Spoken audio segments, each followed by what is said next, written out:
saacadda laga bilaabo waxaad ka tirsantihiin ciidanka qaranka Jamhuuriyadda Soomaaliland. ciidamada la sheegay inay ka soo goosteen jamhadda SSC ciidamadan oo ka koobnaa ku dhawaad 150 askari iyo saraakiishii watay ayaa sheegay inay ka soo goosteen jamhadda SSC ugu horeyn saraakiishii watay ciidankan ayaa ka hadlay. waxaanu ku soo bixi Jamhuuriyadda Soomaaliland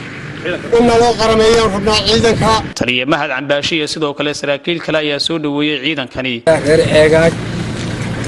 ciidankii hore u joogay ee beereedka ahaa iyo ciidanka cusub ee nagu soo biiray jamhadda SSC sheeganaysa ka yimi odayaasha beesha ee nagala shaqeeyay ama ka shaqeeyay sarkaalka qaybta ka tirsan Cabdiqani sidoo kale uu ka qaatay waxaan leeyahay aad baan ugu faraxsanahay in aad naga soo mid noqotaan waanu idin soo dhaweynaynaa waxaan u malaynayaa halkan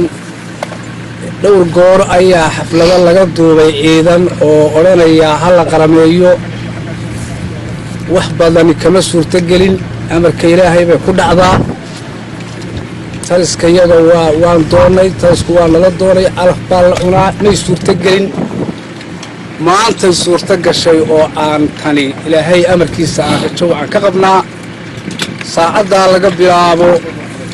waxaad ka tirsantihiin ciidanka qaranka Jamhuuriyadda Soomaaliland.